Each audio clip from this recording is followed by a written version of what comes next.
Hello Arjun, പറയടാ. ആയുർവേദ ഹോസ്പിറ്റലിന് മുന്നിൽ നിൽക്കുമ്പോഴാണ് അർജുൻ്റെ കോളും മഹിയെ തേടിയെത്തുന്നത്. അങ്കിൾ എവിടെയാ? അവൻ തിരക്കി. ഞാനിവിടെ നിളയെ ഒന്ന് കാണാൻ വന്നതാ. ഇപ്പം കണ്ട് ഇറങ്ങിയുള്ളൂ. നിളയ്ക്കിപ്പോൾ നല്ല ഇമ്പ്രൂവ്മെൻ്റ് ഉണ്ടെന്ന് ഡോക്ടർ പറഞ്ഞത്. നിളയെ ഇപ്പോൾ ആയുർവേദ ചികിത്സയിലാണ്. മാറ്റങ്ങൾ കണ്ടു തുടങ്ങിയിട്ട് കുറച്ചായി.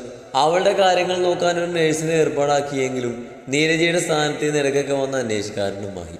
നീരജയുടെ ഇപ്പോഴത്തെ ആദ്യം എത്രയും കിടപ്പിലായ മകളെ ഓർത്താണ്. അതറിയുന്നത് കൊണ്ട് തന്നെ നിളയെ മഹി നന്നായി തന്നെയാണ് കെയർ ചെയ്യുന്നത്. ആ, ഞാനൊരു കാര്യം പറയാൻ വിളിച്ചതാ. ഇവിടെ ഒരാൾ അച്ഛൻ മിണ്ടാതെ ഓഫീസിൽ പോകില്ലെന്ന് പറഞ്ഞിരിപ്പാ. അവൻ ചിരിയോടെ പറഞ്ഞു. ആര്? മീരയോ? മഹി നെറ്റിച്ചൊളിച്ചു. പിന്നല്ലാതാരാ? അവൻ ചിരിയോടെ തിരക്കി. അതിന് അവളോട് ഓഫീസിൽ പോകുന്നത് ഞാൻ വിലക്കിയിട്ടില്ലല്ലോ. ചിരിയോടെയുള്ള മഹിയുടെ ചോദ്യം. അതൊന്നും എനിക്കറിയില്ല. അച്ഛൻ ദേഷ്യത്തിലായതുകൊണ്ട് ഓഫീസിൽ പോകാൻ മടിച്ച് വീട്ടിൽ കയറി ഇരിക്കാനാണ് മോളുടെ പ്ലാന്. അർജുൻ പുഞ്ചിരിയോടെ പറഞ്ഞു. എനിക്ക് ശ്രദ്ധിക്കാനുള്ള സമയവും സാഹചര്യം ഇല്ലാത്തതുകൊണ്ട് അവളെ മാത്രം വിശ്വസിച്ചാ ഞാനത് കേൾപ്പിച്ച് ധൈര്യമായിട്ട് മാറി നിൽക്കുന്നത്. അപ്പം അവളും മടി പിടിച്ച് വീട്ടിലിരുന്നാൽ അതെങ്ങനെ ശരിയാവും അർജുൻ? അല്പം ഗൗരവത്തോടെ മഹി തിരക്കി. മതിയാക്കങ്ങളെ, മീരയ്ക്ക് നല്ല വിഷമുണ്ട്. മീരയ്ക്ക് പിന്നെ ഉൾക്കൊള്ളാൻ കഴിയുന്നുണ്ടല്ലോ, പിന്നെ എന്തിനാ ഈ പിണക്കം? അർജുൻ തിരക്കി. മനോജ് വന്ന് അങ്ങനെയൊക്കെ പറഞ്ഞിട്ട് പോയപ്പോൾ സഹിക്കാൻ പറ്റിയില്ലടാ മോനെ. എൻ്റെ രാജി അവൻ ഓർത്തുപോയി. ഞാൻ മീരയെ മരുമകളാകാൻ അവനും ആഗ്രഹിച്ചതല്ലേ. കൊടുക്ക അവൾക്ക് വേണ്ടിയല്ലേ അവൻ്റെ ജീവൻ പോയതും.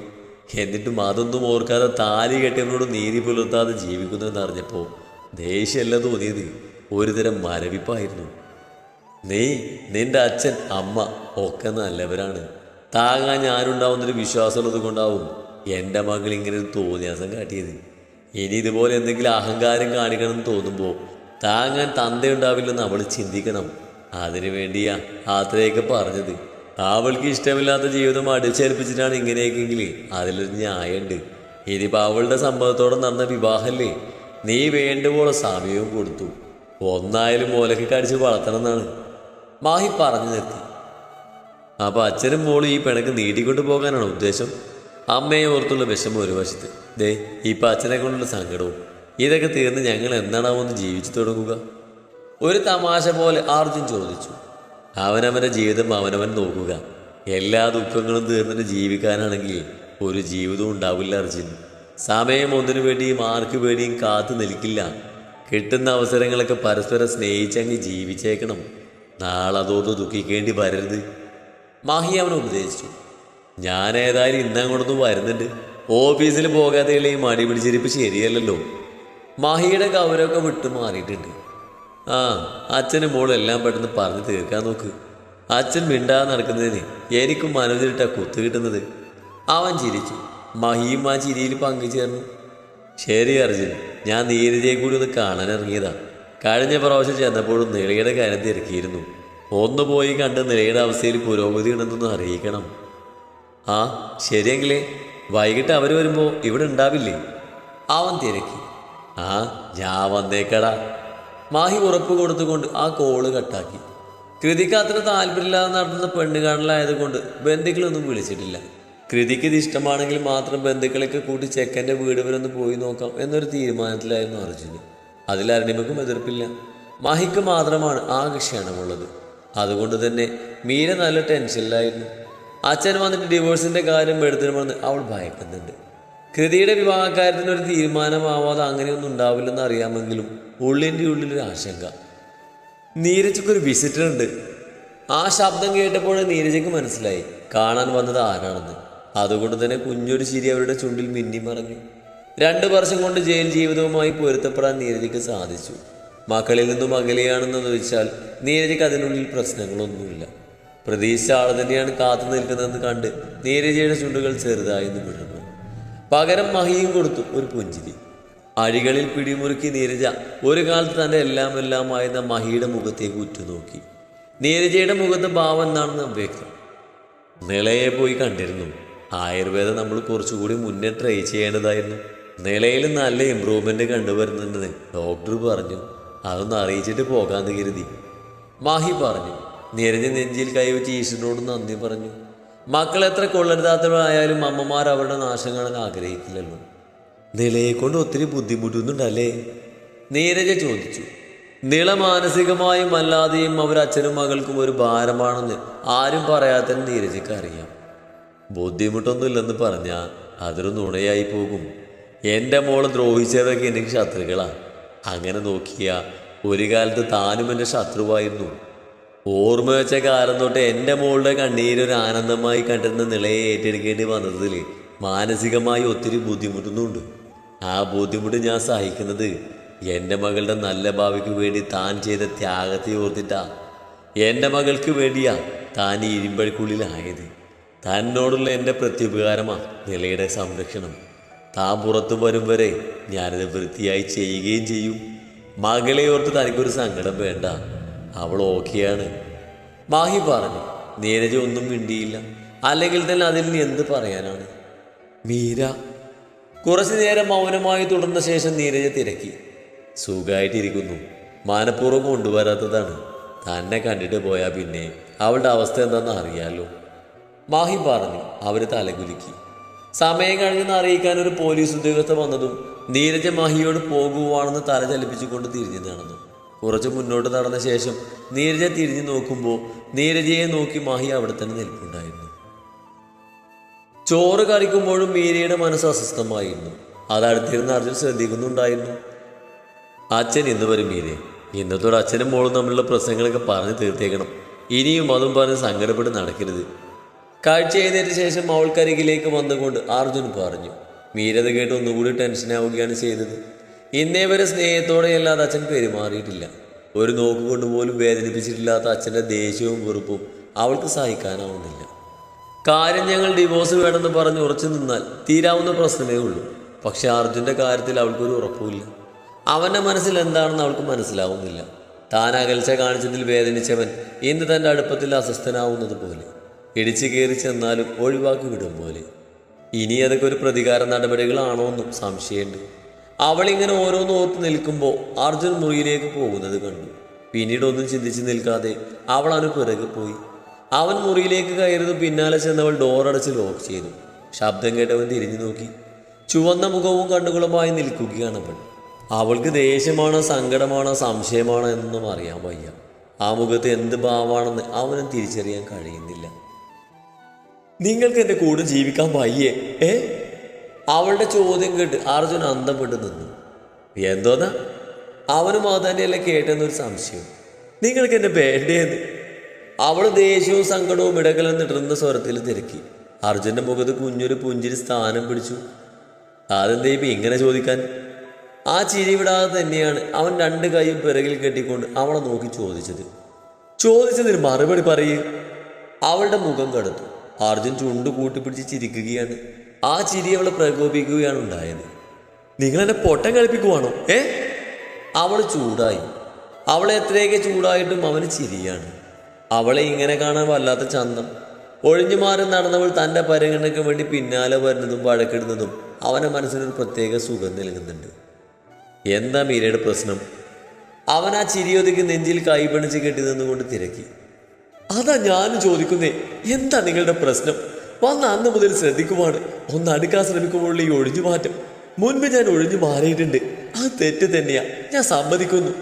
അതിനിനിയും എത്ര മാപ്പ് വേണേലും പറയാൻ ഞാൻ തയ്യാറാണ്. ഇനിയുന്നുണ്ടായ തെറ്റുകൾക്കൊക്കെ ഇപ്പം തന്നെ കുറേ മാപ്പ് പറഞ്ഞു. അതൊന്നും പോരെങ്കിൽ നിങ്ങൾ പറയേ, എന്ത് പ്രായശ്ചിത്തം വേണേ ഞാൻ ചെയ്യാം. ദേഷ്യവും സങ്കടവും കലർന്ന സ്വരത്തിൽ പറയുന്നവളെ അർജുൻ കണ്ണെടുക്കാതെ നോക്കി നിൽക്കുകയാണ്. രാത്രി നിലത്ത് കിടക്കാൻ പോകുന്നു. ഞാൻ അടുത്തേക്ക് കിടക്കുമ്പോൾ അകന്ന് മാറി പോകുന്നു. ഞാൻ വീട്ടിലുള്ളപ്പോൾ വീട്ടിലിരിക്കാതെ ഫുൾ ടൈം ഫ്രണ്ട്സിനൊപ്പം പോകുന്നു. എൻ്റെ പ്രസൻസിന് അപ്സെറ്റ് ആവുന്നു. ഇതൊക്കെ തന്നെ കണ്ട് മടുത്തു ഞാൻ. എൻ്റെ തെറ്റുകൾ ഞാൻ മറച്ചു വെക്കുന്നില്ല. ഒക്കെ ഏറ്റു പറഞ്ഞ് എത്രയോ മാപ്പുകൾ പറഞ്ഞതാ. എന്നിട്ട് എന്താ നിങ്ങളുടെ പ്രോബ്ലം? എൻ്റെ കൂടെ ജീവിക്കാൻ വയ്യെന്നാണോ? അതോ ഇതൊക്കെ ഒരു പ്രതികാര? നിർത്താതെ പ്രസംഗിച്ചു കൊണ്ടിരുന്ന മീരയുടെ അടുത്തേക്ക് നീങ്ങി നിന്ന് അർജുൻ അവളെ കെട്ടിപ്പിടിച്ചു. ഒട്ടും പ്രതീക്ഷിക്കാതെയുള്ള അവൻ്റെ നീക്കത്തിൽ അവളുടെ നാവിൽ നിന്നുള്ള വാക്കുകൾ നിലച്ചുപോയി. ഒരു നിമിഷം ചലിക്കാൻ പോലും മറന്നവൾ അങ്ങനെ നിന്നുപോയി. എന്തേ നിർത്തി കളഞ്ഞത്? നാവിറങ്ങിപ്പോയോ? അവളുടെ തോളിൽ മുഖം അമർത്തിക്കൊണ്ട് ഞെട്ടലോടെ ചലനമില്ലാതെ നിൽക്കുന്നവളെ കണ്ട് അവൻ കുസൃതിയോടെ ചോദിച്ചു. അവളുടെ ദേഷ്യവും വാശയൊക്കെ അവൻ ഒത്തിരി ആസ്വദിക്കുന്നുണ്ടായിരുന്നു. ഈ കളി കുറച്ചുകൂടി നീട്ടിയാൽ നന്നായിരുന്നുണ്ടായിരുന്നു അവന്. പക്ഷെ മഹിയുടെ ഉപദേശമാണ് മനസ്സിൽ. സമയം ഒന്നിനു വേണ്ടിയും മാർക്ക് വേണ്ടിയും കാത്തു നിൽക്കില്ല. തോളിൽ അവൻ്റെ താടി അമരും തോറും അവൾ ഇക്ലിയോടെ കഴുത്ത് പിടിച്ചു. പ്രതികാരം തന്നെയായിരുന്നു എന്നോട് ചെയ്തു കൂടിയതിനൊക്കെ എത്രയെങ്കിലും ഞാൻ തിരിച്ചു തരണ്ടേ? പറഞ്ഞുകൊണ്ട് അവൻ അവളുടെ തോളിൽ വീണ്ടും മുഖമമർത്തി. മീര ഇക്കിളി കൊണ്ടൊന്ന് പൊളഞ്ഞു. ഇത്രയും നേരം ഉണ്ടായിരുന്ന ശൗര്യമൊക്കെ ആവിയായി പോയതുപോലെ കണ്ണു പിടിച്ചവൾ അവനെ നോക്കി. പെട്ടെന്നിങ്ങനെ അവനിൽ നിന്നൊരു പെരുമാറ്റം അവളുടെ ചിന്തയിൽ പോലും ഇല്ലായിരുന്നത് കൊണ്ട് അന്തം വിട്ടാണ് അവളുടെ നിൽപ്പ്. അർജുന് കുഞ്ഞൊരു ഭയമില്ലാതില്ല. വട്ട് കളിപ്പിച്ച് അവൾക്ക് എങ്ങാനും ക്ഷമ നച്ച് ഇറങ്ങിപ്പോകാൻ തോന്നിയ എല്ലാം തീർന്നില്ലേ? അതുകൊണ്ട് മാത്രമാണ് പ്രതികാര നടപടികളിൽ അവൻ അവസാനിപ്പിച്ചത്. മീര മഹാദേവൻ ഷോക്കായിപ്പോയല്ലോ. എങ്ങനെ ഉണ്ടായിരുന്നില്ല പ്രതികാരം? അവളുടെ മൂക്കിൻ മുമ്പിൽ വിരൽ കൊണ്ടൊന്ന് തട്ടി അവൻ അവളിൽ നിന്നും മറന്നു മാറി. മീര എപ്പോഴും ഞെട്ടില്ലാണ്. അവനോട് വഴക്കിട്ടെങ്കിലും ഇത്രയും പെട്ടെന്ന് അവൻ്റെ ഭാവം മാറുമെന്ന് അവളും കരുതിയില്ല. ആ ഞെട്ടിലങ്ങ് വിട്ടുമാറിയപ്പോൾ മീര അവനെ തുറച്ചു നോക്കി. അപ്പം എന്നെ ഒഴിവാക്കി തന്നൊക്കെ നിങ്ങളുടെ പ്രതികാരമായിരുന്നോ? അവളുടെ മുഖം ബലൂണ് പോലെ വീർത്തു. അതേന്ന് പറഞ്ഞല്ലോ. അർജുൻ്റെ മുഖത്ത് ആക്കിച്ചിരിയാണ്. ശരി, ആയിക്കോട്ടെ, പ്രതികാരം ചെയ്യ്, അവോയ്ഡ് ചെയ്യ്, എന്താന്ന് വെച്ചാൽ ചെയ്യ്. എൻ്റെ കണ്ണീര് കണ്ടിട്ടായാലും നിങ്ങൾക്ക് സന്തോഷം ഉണ്ടാവട്ടെ. അവൾ വാശിയോടെ പറഞ്ഞുകൊണ്ട് നിറഞ്ഞു വന്ന കണ്ണുകൾ അമർത്തി തുറച്ച് തിരിഞ്ഞു നടന്നു. ഡോറ് തുറക്കാൻ ശ്രമിച്ച് അവളെ പിടിച്ചു മാറ്റി ഡോറിൽ ചാരി നിന്ന് തന്നെ അവൻ ഡോറ് വീണ്ടും ലോക്ക് ചെയ്തു. അങ്ങനെ അങ്ങ് പോയാലോ? ഇത്രയും കാലം ഈ എന്നെ അവോയ്ഡ് ചെയ്തപ്പോഴും വിഷമിപ്പിച്ചോളൊന്നും ആർക്കും ഒരു കുഴപ്പമില്ലായിരുന്നു. അതൊക്കെ ശരിയും ഞാൻ ചെയ്യുമ്പോൾ ദേഷ്യവും മുഖപീർപ്പിക്കലും. ഇയാൾ ചെയ്യുമ്പോൾ ശരി, ഞാൻ ചെയ്ത തെറ്റ്. അതെന്താണ് രണ്ട് നീതി? 2 വർഷം താൻ എന്നെ വെയിറ്റ് ചെയ്യിപ്പിച്ചില്ലേ? ഞാൻ എന്തെങ്കിലും ദേഷ്യം കാണിച്ചിട്ടുണ്ടോ തന്നോട്? ഇതിപ്പോൾ 2 ദിവസം പോലും ആയില്ലല്ലോ. ഞാൻ ഏതാണ്ട് വലിയ തെറ്റ് ചെയ്ത പോലെയാണല്ലോ. അർജുൻ അവളെ നോക്കി പുരുക്കം പൊക്കി. മീരവൻ്റെ മുഖത്തേക്ക് നോക്കിയില്ല. അവൻ പറയുന്നതൊക്കെ ശരിയായ കാര്യങ്ങളാണല്ലോ. എടോ, തലകുനിച്ച് നിൽക്കുന്നവളെ കണ്ട് ചുണ്ടുകൾ വിടുത്തി അവൻ വിളിച്ചു. അവൾ തലയുത്താതെ മൂളി.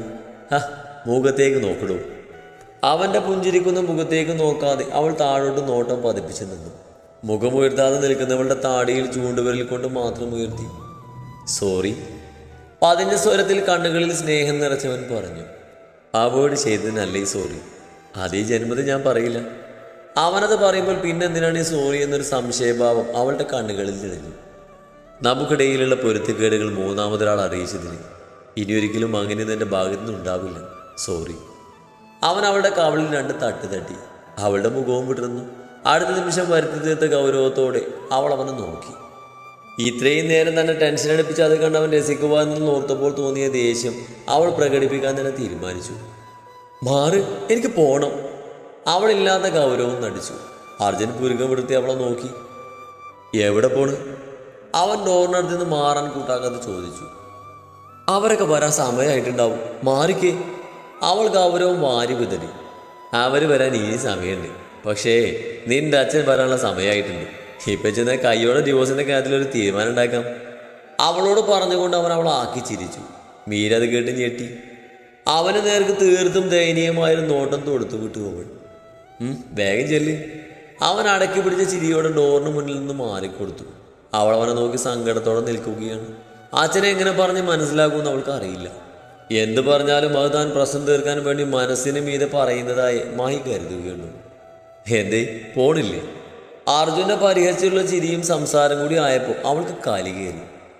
കൂടുതൽ എളിക്കൊന്നും വേണ്ട. ഈ ഡിവോഴ്സ് തടയേണ്ടതേ എൻ്റെ മാത്രം ആവശ്യമൊന്നുമല്ലല്ലോ. നിങ്ങൾക്ക് ജീവിക്കണം എന്നുണ്ടെങ്കിൽ മര്യാദയ്ക്ക് വന്നിട്ട് അച്ഛനോട് കാര്യം തുറന്ന് സംസാരിച്ചോ. നമ്മൾ തമ്മിൽ പ്രശ്നങ്ങളൊന്നുമില്ലെന്ന് പറഞ്ഞ് അച്ഛനെ കൺവിൻസ് ചെയ്യിപ്പിച്ചാൽ നിങ്ങൾക്ക് കൊള്ളാം. അവന് നേരെ വിരൽ ചൂണ്ടൊരു താക്കീത് കൊടുക്കുമ്പോൾ അവൾ പറഞ്ഞു. ഇല്ലെങ്കിൽ അവൻ പുരുകൻ ചുടിച്ചു. ഇല്ലെങ്കിൽ എന്താ? എൻ്റെ അച്ഛൻ പറയും പോലെ ഡിവോഴ്സ് തന്ന് ഞാൻ എൻ്റെ പാടിന് പോവും. മാറങ്ങോട്ട്. ദേഷ്യത്തോടെ പറഞ്ഞുകൊണ്ട് അവനെ നെഞ്ചിൽ പിടിച്ചൊരു തള്ളും കൊടുത്തുകൊണ്ട് അവൾ ഡോറ് തുറന്നിറങ്ങി പോകുന്നത് കണ്ട് അന്തം വിട്ട് നിന്നുപോയി അർജുൻ. ഇവളിത് സീരിയസ് ആയിട്ട് പറഞ്ഞതാവൂ? അവൾ പോകുന്നു നോക്കി നിന്ന് അർജുൻ ആരോടൊന്നില്ലാതെ ചോദിച്ചു പോയി. മീര താഴേക്ക് ചെല്ലുമ്പോഴാണ് കൃതിയും മഹിയും എത്തുന്നത്. ആരെയും അയാളെ സ്വീകരിക്കുന്നുണ്ട്. കൃതിയും ഒരു പുഞ്ചിരിയുടെ ഹാളിൽ നിൽക്കുന്നത് കണ്ട് അവൾ അച്ഛനൊന്ന് പാളി നോക്കി കൃതിക്കരികിൽ പോയി നിന്നു. മഹി മകളെ ഒന്ന് ഇരുത്തി നോക്കി. മീര അച്ഛനെ മുഖമായിട്ട് നോക്കാൻ മടിച്ച് കൃതിക്കൊപ്പം നിന്നു. അരുണിമ മാഹിക്ക് കുടിക്കാൻ എന്തെങ്കിലും എടുക്കാനായി കിച്ചണിലേക്ക് നടന്നു. മാഹി കൃതിയോട് 1-2 കുശലമൊക്കെ ചോദിച്ചു. മോളെ, കേട്ടിടത്തോളം ഈ അജയ് നല്ലൊരു പയ്യനാ. ഒറ്റയടിക്കൊരു നോ പറഞ്ഞേക്കരുതെന്ന് അങ്ങനൊരു റിക്വസ്റ്റ് ഉണ്ടേ. അത്ര നല്ലൊരു പയ്യനാണ്. ഒരു ചായ കൊടുക്കുന്ന സമയം കൊണ്ടൊന്നും ഒരാളെ മനസ്സിലാക്കാൻ കഴിയുമെന്ന് എനിക്ക് തോന്നുന്നില്ല. പക്ഷേ ജീവിതത്തെ സംബന്ധിച്ചുള്ളൊരു തീരുമാനം എടുക്കുമ്പോൾ ഒത്തിരി ടൈം എടുത്ത് നന്നായി ആലോചിച്ചിട്ട് വേണം എടുക്കാൻ. മനസ്സിലായ മോൾക്ക് ഞാൻ പറയുന്നത്? അവളെ എടുത്തടിച്ചൊരു നോ പറഞ്ഞേക്കുമ്പോൾ എന്നൊരു സംശയം ഉള്ളിൽ കിടന്ന് വീർപ്പ് മുട്ടിയപ്പോഴാണ് മഹി കൃതിയെ ഉപദേശിച്ചത്. കാരണം അന്വേഷിച്ചറിഞ്ഞപ്പോൾ അജയെ പോലെ നല്ലൊരു പയ്യനെ കൃതിക്ക് കിട്ടാനില്ല എന്നൊരു അഭിപ്രായത്തിൽ എത്തിക്കഴിഞ്ഞിരുന്നു മഹി. അവളത് കേട്ട് മഹിയെ മുഷിപ്പിക്കാതെ തലകുലിക്ക് സമ്മതിക്കുകയും ചെയ്തു. അതോടെ മഹിയുടെ ശ്രദ്ധ മീരയിലേക്ക് തിരിഞ്ഞു. നീ എന്താ ഇപ്പോൾ ഓഫീസിൽ പോവാത്തേ? തീർത്തും ഗൗരവത്തോടെയുള്ള ചോദ്യം കേട്ട് മീര മുഖം വീഴ്ത്താതെ നിന്നു. നിന്നോടല്ലേ മീര ഞാൻ ചോദിക്കുന്നേ, നീ എന്താ ഓഫീസിൽ പോകാത്തേന്ന്? മഹി ചോദ്യം ആവർത്തിച്ചു. ഇത്തവണ അവൾ മുഖം വീഴ്ത്തി നോക്കി. അച്ഛൻ എന്നോട് ദേഷ്യമില്ലായിരുന്നോ? അവൾ ചോദിച്ചു. അതുകൊണ്ട്? മഹിയുടെ നെറ്റി ചുളിഞ്ഞു. അതുകൊണ്ട് എന്താന്ന് അയാൾ ആവർത്തിച്ചു. മഹി അവളെ ഒന്ന് ഇരുത്തി നോക്കി. ഒന്നും മിണ്ടാതെ തല കുണിച്ചു പിടിച്ചുള്ള അവളുടെ നിൽപ്പ് കണ്ടപ്പോൾ ആ പിതൃഹൃദയം അലിഞ്ഞുരുക്കിപ്പോയി. അവളുടെ അവസ്ഥയൊക്കെ അറിയുന്നുണ്ടല്ലോ അല്ലേ? ഇപ്പൊ ശബ്ദത്തിന് കുറച്ച് മായമൊക്കെ ഉണ്ടെന്ന് തോന്നി അവൾക്ക്. നിന്നെ മാത്രം വിശ്വസിച്ചിട്ടാണ് ഞാൻ മാറി നിൽക്കുന്നത്. അത് തെറ്റായി പോയെന്നൊരിക്കലും എനിക്ക് തോന്നാൻ ഇടവരരുത്, മഹി പറഞ്ഞു. കേൾക്കുന്നുണ്ടോ നീ? മഹി ചോദിച്ചു. അവൾ തലകുലുക്കി. എന്നാ നാളെ മുതൽ ഓഫീസിൽ പോയി തുടങ്ങുമല്ലോ? മഹി പിന്നെയും ചോദിച്ചതും അവൾ അറിയാത്തതിനങ്ങ് തലയാടി പോയി.